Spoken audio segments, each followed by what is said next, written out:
Discuss करेंगे history of 10 Sikh gurus. Sikh religion के सबसे पहले इंपॉर्टेंट गुरु जो थे वो थे गुरु नानक जी, जिनका जन्म 1469 में हुआ था। कहाँ पे? पाकिस्तान के जिले तलवंडी में। इनके रिटन अकाउंट को जन्म सखी कहा जाता है, जिसमें गुरुमुखी अल्फाबेट का इस्तेमाल किया गया है, जिसको डेवलप किया गया था गुरु नानक जी द्वारा। गुरु नानक जी ने आदि ग्रंथ के 974 हिम्स को कंपोज किया है। इनके प्रिंसिपल्स रहे हैं सच, हलाल, खैर, नियत और service of God. Guru Angad जी 1539 से 1552 के बीच में सिख गुरु रहे थे। इन्होंने डेवलप किया था गुरुमुखी स्क्रिप्ट को।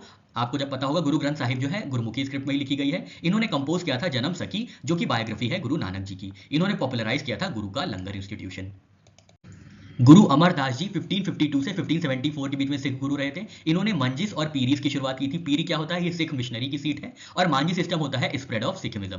इनसे मुलाकात हुई थी अकबर की, जो कि उस समय मुगल एम्परर हो गए थे। इन्होंने शुरुआत की थी आनंद कारज की, जो कि सिख मैरिज सेरेमनी है। इन्होंने सती कस्टम और पर्दा सिस्टम को हटाया था। गुरु रामदास जी 1574 से 1581 तक सिख गुरु रहे थे। इन्होंने अमृतसर की फाउंडेशन रखी थी। इन्होंने क्या किया था? इन्होंने 10 वंद की स्थापना की थी, जो कि एक ऑफरिंग की तरह दिया जाता था फॉर रिलीजियस एस्टैब्लिशमेंट्स। इन्होंने मसांद सिस्टम को डेवलप किया था, जो कि एक रिप्रेजेंटेटिव के तौर पे काम करते थे फॉर द सिख कम्युनिटी। इन्होंने हरमिंदर साहिब या गोल्डन टेम्पल की शुरुआत की थी। और इन्होंने मियाँ मीर, जो कि मुस्लिम सूफी थे, उनसे ये कहा गया था इसका आप फाउंडेशन स्टोन रखें। तो हरमिंदर साहब की शुरुआत की गई थी गुरु रामदास जी द्वारा।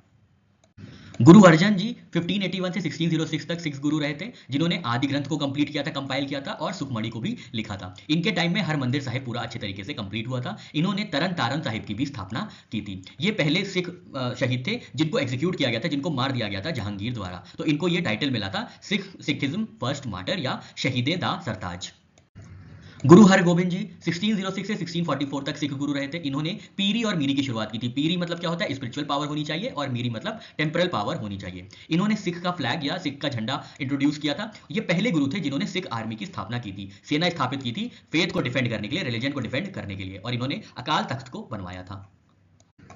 गुरु हर राय 1644 से 1661 के बीच में रहे थे। इन्होंने दारा शिकोह और औरंगजेब के बीच में दारा शिकोह को शेल्टर दी थी, जिसकी वजह से बाद में औरंगजेब ने इनको फांसी दे दी थी। तो ये आपको याद रखना है। फिर 1661 से 1664 तक गुरु हरकृष्ण थे, जो कि कंटेम्प्रेरी थे औरंगजेब के। 1664 से 1675 के बीच में गुरु तेग बहादुर जी थे, जो कि इम्प्रिजन किए गए थे औरंगजेब द्वारा, क्योंकि इन्होंने इस्लाम में कबूल होने से मना कर दिया था। इन्होंने आनंदपुर की स्थापना की थी। लास्ट गुरु थे सिख के गुरु गोबिंद सिंह जी, जो कि 1675 से 1708 तक रहे थे। इन्होंने ये लास्ट सिख गुरु थे ह्यूमन फॉर्म में। इन्होंने गुरुशिप पास कर दी थी गुरु ग्रंथ साहिब को, और डिक्लेयर किया था कि कोई भी इंडिविजुअल अब गुरु नहीं रहेगा। इनका स्लोगन था वाहे गुरु जी दा खालसा वाहे गुरु जी दी फतेह।